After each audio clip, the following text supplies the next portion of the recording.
Hola a todos, bienvenidos un mes más a Desde la Atalaya. Estamos ya en el programa número 10 y como no podía ser de otro modo, pues entonces hoy tenemos un invitado que en absoluto desmerece a ese mágico número. Él es natural de Sarria, es de la tierra, de aquí, de nuestra tierra, y si así de entrada os doy una serie de pistas, seguro que ya muchos pues adivináis de quién se trata. Tiene más de 250 instrumentos en su casa, ha tocado y grabado con la Royal Philharmonic Orchestra de Londres y hace un año aproximadamente estuvo visitando el programa de La Resistencia. Sí, hoy viene a poner la nota a Desde la Atalaya y nunca mejor dicho, Abraham Cupeiro, constructor, multiinstrumentista y además su especialidad son los instrumentos perdidos en el tiempo. Bienvenido a Desde la Atalaya, Abraham. ¿Cómo estás? Gracias, un buen gusto estar aquí con vos. Gracias a ti por aceptar esta invitación. Entramos ya en materia, ya sabéis que aquí vamos siempre al grano. Como comentábamos ahora en la introducción, tu definición, por así decirlo, es la de constructor y multiinstrumentista, pero casi podríamos decir que encajas a la perfección en la definición de explorador, no solo de la música, sino también del tiempo. ¿En qué momento dirías tú que nace esa curiosidad por esos instrumentos históricos y decides pues romper un poco lo que estabas haciendo, que era ser profesor de conservatorio, para dedicarte a lo que te dedicas?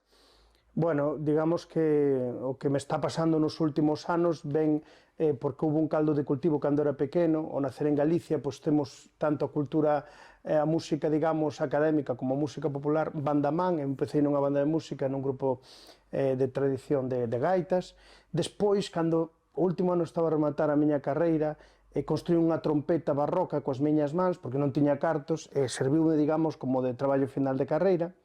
E despois, a verdade é que hai uns anos tive un pequeno problema de, unha depresión bastante profunda, digamos que o corpo pois é como cando tes algo que o quere expulsar, e aí estaba pois un malestar no senso de que non estaba, digamos, a percorrer o camiño que debía recorrer, e empecé a topar mal, ata que ao final, empecé a volver a facer música, a construir instrumentos, e a partir de aí, digamos que unha persona como a min, enteramente ocupada tanto tempo, pois abandonou, digamos, ese pequeno bache. Interesante. En otras ocasiones hemos escuchado hablar de un concepto muy interesante que es el de vivir la música, es decir, pues hacer algo que te apasione, que lo sientas y que te guste. ¿Cómo crees que comunica eso sobre el escenario? ¿Y cuánto crees que puede llegar a sumar eso y a conectarte con el público que está viendo tu espectáculo? Bueno, eu creo que agora estamos nunha época onde hai unha controversia entre isto de o buenismo e o ser como moi realista cas cousas. Para min a enerxía máis poderosa que existe no mundo é o amor. Se ti se o inundas de amor, todo vai a ser moito mellor. Se eu estou riba dun escenario disfrutando do que fago, a música, aparte de ter un poder telepático coa xente, que podes transmitir moitas cousas, porque o linguaxe que non é conceptual como as palabras, pero sí que é a linguaxe das emocións, e se ti estás vivindo eso, pois chegas a xente, e ao final é o único que fago dentro das miñas posibilidades é poñerlle amor ás cousas. Son perfeccionista por naturaleza, pero é unha idea que abandonei hai tempo, sobre todo cando xa me subo a un escenario, tes que deixarte levar, e cando as emocións afloran, pois comunicas realmente co público. Disfrutar, al fin y al cabo, Sí. de lo que estás haciendo. Sí, porque al final tu espectáculo, mucho más allá de la música, es, por así decirlo, una experiencia. O sea, la gente no va como quien va pues, a un concierto de un músico concreto que va a interpretar unas determinadas piezas y demás, sino que van pues, a vivir una experiencia. Si nos vamos un poco a la parte más comunicativa de todo esto, ¿dónde crees tú que es importante para ti poner el foco a la hora de comunicar eso que los futuros espectadores van a vivir? Es decir, ¿cómo comunicas tú esa experiencia?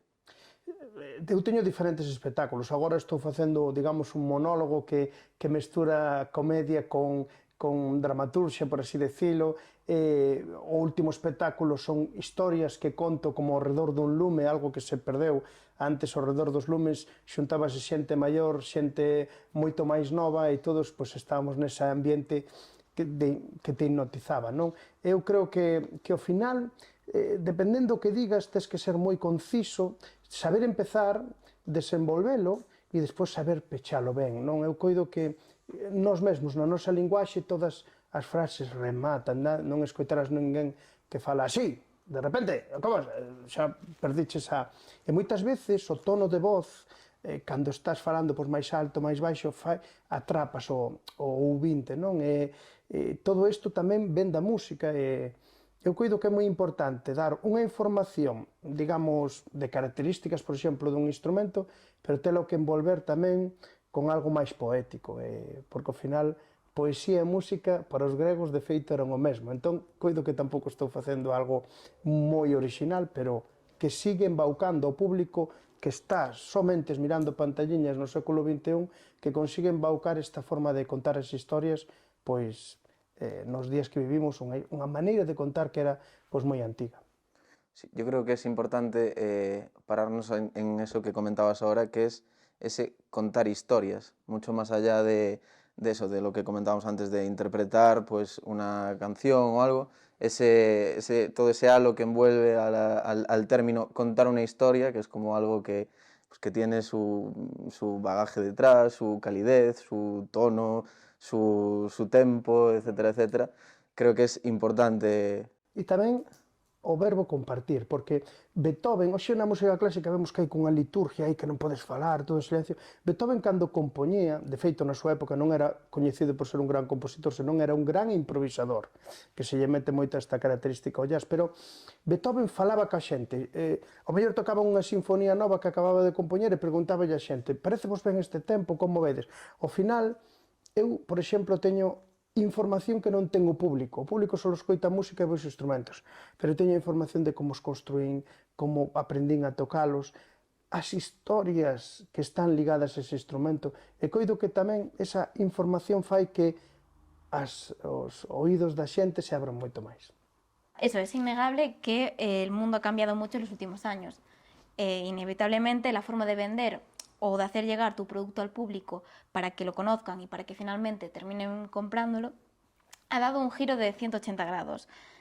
En estos casos, ¿cuánta importancia tiene para Abraham Coupeiro como marca los nuevos canales de comunicación como son las redes sociales o los medios digitales? 100%. Eu cando empecé a levar isto ás administracións, nun principio, de feito, pois incluso na miña cidade tardei moito en tocar, porque ao final hai canles que non funcionan ou que se están volvendo obsoletos. Non tiven, digamos, unha certa boa acollida polos medios tradicionais. Non me falo da prensa ni moito isto, falo das institucións públicas. Entón o que fixen foi xerar contido, a miña maneira, sin ter nin idea, porque eu teño 44 anos, digamos que isto xa me pilla un pouco maior, pero democratiza moito isto. Entón, nós non vendemos a Abraham Coupeiro a ninguén. Hoxe, cando viña por aquí, recibín 2 mails para tocar en Burgos e en Logroño, a xente polas redes sociales, por YouTube, por Instagram, por tal, ve todo isto e empeza a chamarte. E eu coido que é bastante máis democrático, que, aínda que hoxe cómpranse moitos algoritmos, ou como se diga isto, nós non facemos eso, evidentemente, pero antes tamén o que pasaba, aínda que antes os artistas, sobre todo de música popular, eran superiores aos que temos hoxe en día, sobre todo o mainstream, eu falo do coñecido, sí que é verdade que antes as produtoras poñían moita pasta para salir nos 40 principales, e agora todo isto, pois, deu un vuelco, pero tampouco nos equivoquemos, que hai moitos artistas que meten inxentes cantidades de cartos para que ti os vexas todo o tempo na tua pantalliña. Lógicamente. O sea, al final vivimos en un mundo que a día de hoy se rige mucho por lo que vemos a través de la pequeña pantallita que hablabas, que todos estamos ahí pegados.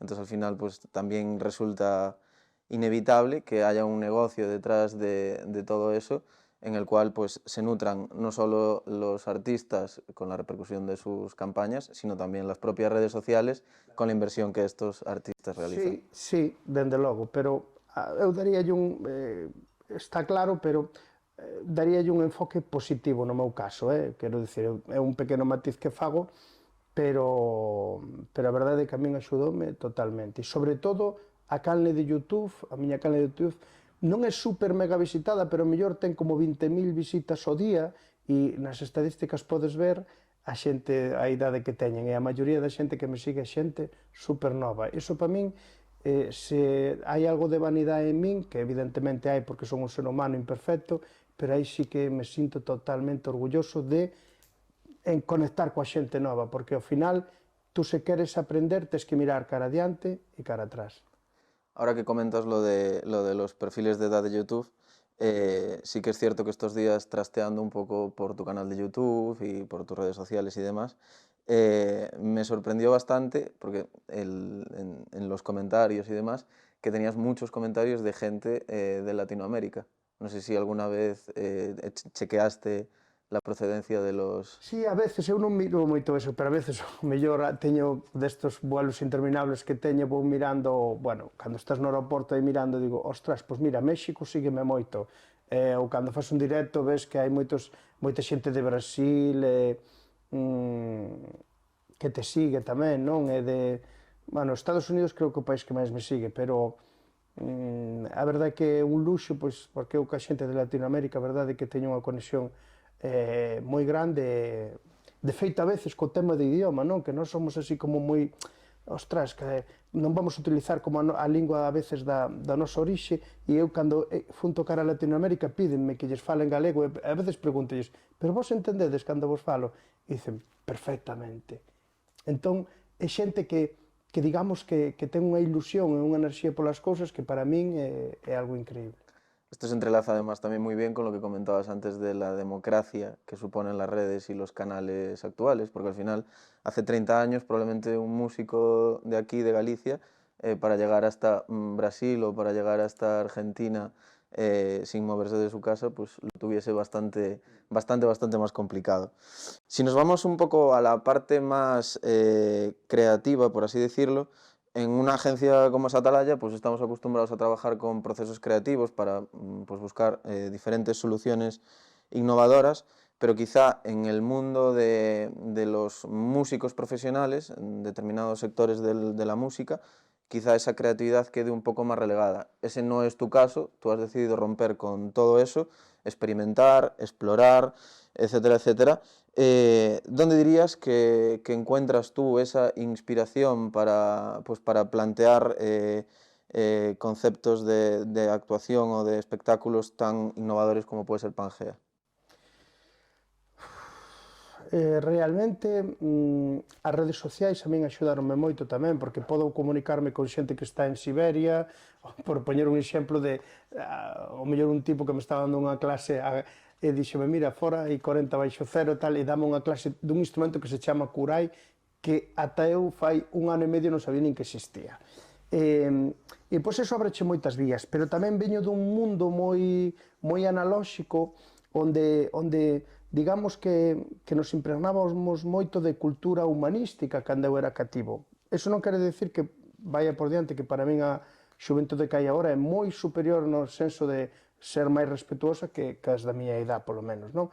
Pero sí que había como un auxe do humanístico, entón, conxugar isto de historia, instrumentos extraños, unha orquesta sinfónica que parece ahora que ca electrónica todo isto se cae abaixo, e ao final estou sacando sons acústicos, porque creo que ademais teño unha fecha de caducidade infinita.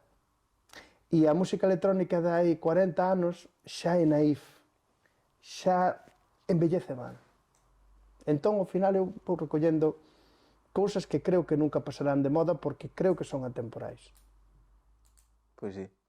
A verdade é que sí, é certo que sí que hai determinados sons ou determinadas músicas que bueno, ti ahora falabas de música de fai 40 anos, pero eu creo que incluso de menos, cancións de fai 15, 20 anos que as escoitas agora e dis que mal embelleceu esta canción. Sí, a veces coa nostalgia de que che lembra unha época pasada, pois parecece que non digo que este mal, non? Pero recórdache tal, pero hai cousas que non envellecen mal, e ao final unha orquesta sinfónica, que normalmente onde me apoio nos meus shows, é unha maquinaria sonora que se foi perfeccionando durante centos de anos e que chegou aos nosos días e que, imagínate, hoxe en día, bandas sonoras como a Guerra das Galaxias son unha orquesta sinfónica.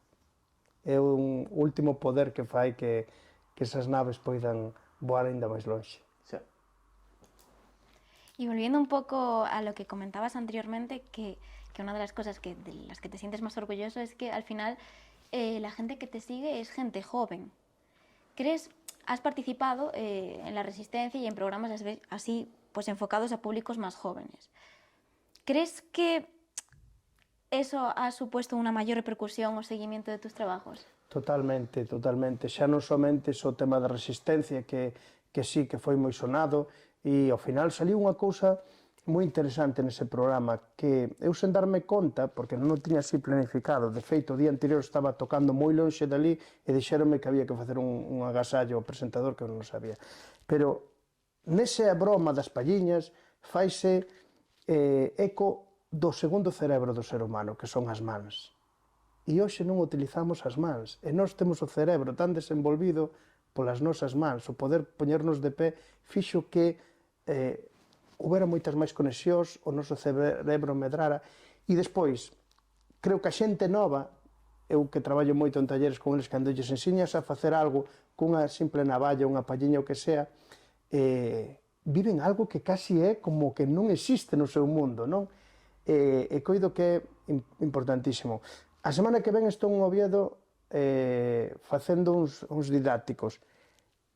O sea, perdón, a semana anterior estiven en Oviedo facendo os didácticos. As entradas para o concerto que teño este 21 no Teatro Campo Amor en Oviedo subiron exponencialmente porque os cativos queren levar os seus pais, cando normalmente os espectáculos os papás levan os pequenos. E nos meus espectáculos, afortunadamente, os pequenos levan os seus pais. Probablemente venga derivado de lo que comentabas, de ese aspecto analógico de poder tocar, de poder sentir y demás, lo que decías de las pajitas, de que se nos olvida y de que al final pues la gente alucina al ver que puede hacer algo con sus manos, algo artesanal, algo que pueden tocar, que pueden enseñar, que pueden... Pero fíjate, hai un exemplo espectacular na xente nova que é propio da xente nova, que é o beatbox, por exemplo. A mí parece increíble eso de que unha persoa sen nada poida facer música, non? E por eso ten tanto auxe. Ao final, sí, pode haber artistas que a base de maquinitas e cousas así saquen un tema e non sei que, pero, por exemplo, o beatbox nunca envellecerá mal. Muy interesante. Sorprende. Sí, al final es algo que está, o sea, es algo intrínseco al propio ser humano, es decir, es una música que haces directamente con tu propio cuerpo y que no forma parte de un aparato tecnológico que vaya a envejecer mal o que los sonidos que produce vayan a pasar de moda.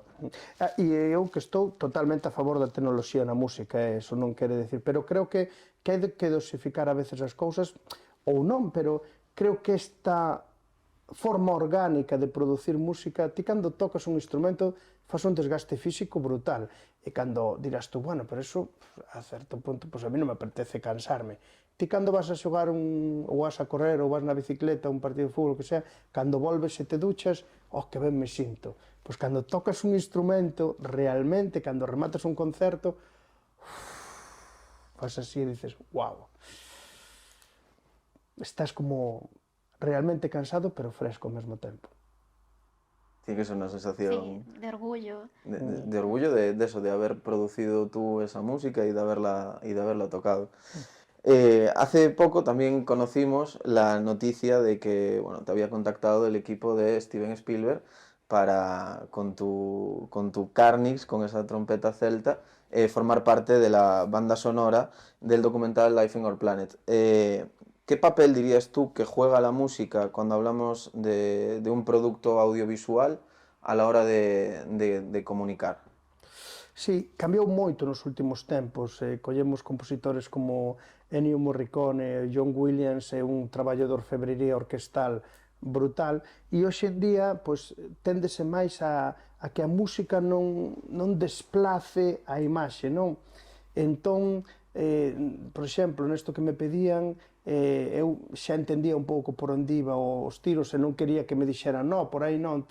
E o que fixen foi crear un discurso un pouco de notas moi longas que acompañaran pois, todos eses paisaxes que eu vía na pantalla, que eran moi panorámicos, moi longos, e creo que a música é o que che dicía antes que as naves espaciais de Star Wars.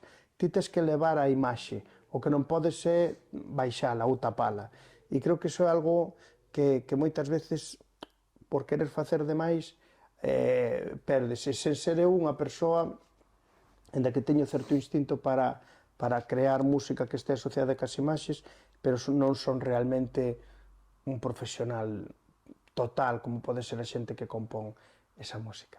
Entiendo que ahí, con respecto a lo que decías de ese acompañamiento, entiendo que el resultado perfecto de pues, hacer una banda sonora para una película es conseguir ese punto exacto en el que la imagen pues encaje a la perfección con la música y ni la imagen esté luego por encima de la música que la tapa por completo, ni que la música se coma la imagen. Sí, e se consigues facer unha obra de arte, son esas cousas que a primeira vista ves e dices está ben, pero e volvela a ver, engánchate, e ves outra lectura, cada vez que ves, ostras, outra lectura, mira isto. As cousas realmente que teñen diferentes lecturas necesitas máis tempo para velas. Que pasa? Que vivimos nunha época onde todo vai demasiado rápido, pero esa regla, porque as obras de artes baseanse en reglas, non en fago que me dá a gana, eso é moi fácil.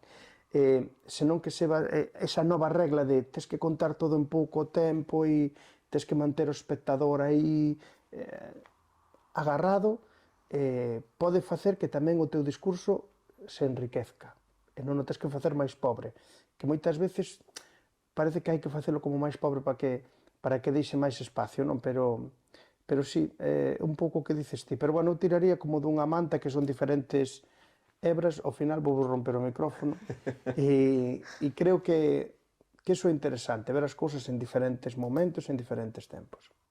Actualmente estás presentando tu nuevo proyecto junto a la Royal Philharmonic Orchestra llamado Mythos y que interpretas acompañado de la orquesta Gauss, concretamente pues esta misma semana aquí en Lugo en el Gustavo Freire. ¿Qué retos te encuentras cada vez que pues, toca iniciar ese proceso de dar a conocer un nuevo proyecto? Bueno, pois o anterior proxecto funcionou ben, como foi o tema de Panxea, pois é complicado porque, claro, pero bueno, tes que crear música, como se tes fillos, pois un que é excelso, que se porta moi ben, que ten unhas notas increíbles e outro que non estudia moito, a quen lle queres máis? Os dous, non? Ao final, hai que intentar facer, como che dicía ao principio da entrevista, as cousas con agarimo, con amor, e se saen mal, pois xa terás outra ocasión de intentalo, non?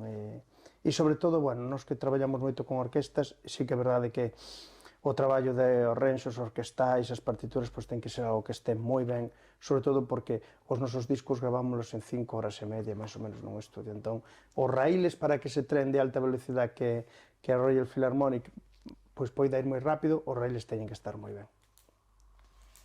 Jolín, pues muy, muy, muy guay. Bueno, como bien sabes, todas las personas que han pasado por aquí nos han querido dejar pues, un pequeño detalle para que nos acompañe pues, en futuras entrevistas. ¿Cuál es tu granito de arena para seguir llenando esta estantería de recuerdos? Vale. Ti, cal foi a primeira vez que oiches falar de min? Na Resistencia. Na Resistencia, non? Pois entón, por onde deixas? Deixo por aquí. Aquí, pois, o arma do delito, polo que me coñece a xente, son, ao final, dúas palliñas que vos deixo por aquí, que xa sabedes que é pouca cousa, pero que se pode facer moita cousa con elas. Pues, seguro que sí. Sí, no, si nos puedes tocar algo, nos puedes mostrar un poquito. Habrá que ver cómo A suena. ver se funcionan, non? Se non, bueno. Es increíble realmente como de unas pajitas pues logras construir algo que no tiene sentido.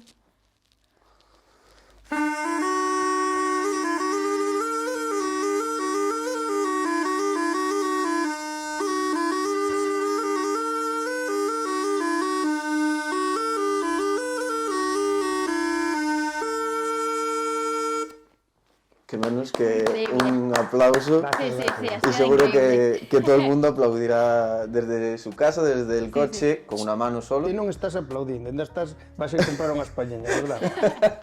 También te digo, creo que va a ser muy difícil llegar a tu nivel, ¿eh? Pues yo creo que unas pajitas... Bueno, son moitas horas de bar. Con pajitas un sábado por la noche se pueden hacer muchas cosas Muchas cosas. con el vaso en la mano. Pues hasta aquí desde la Atalaya 10. Yo personalmente me voy a quedar sin duda con unas ideas, principalmente con la que comentaba Abraham, de ese amor por contar historias y por compartirlas, y sobre todo también con esa democracia que nos han traído los nuevos canales de comunicación, como son las redes y YouTube. Seguidlo todos en su canal de YouTube, por favor, para no perderos actuaciones como esta que acabamos de ver, y nos vemos en el próximo Desde la Atalaya. Muchísimas gracias. No, gracias a vos, foi un placer estar aquí.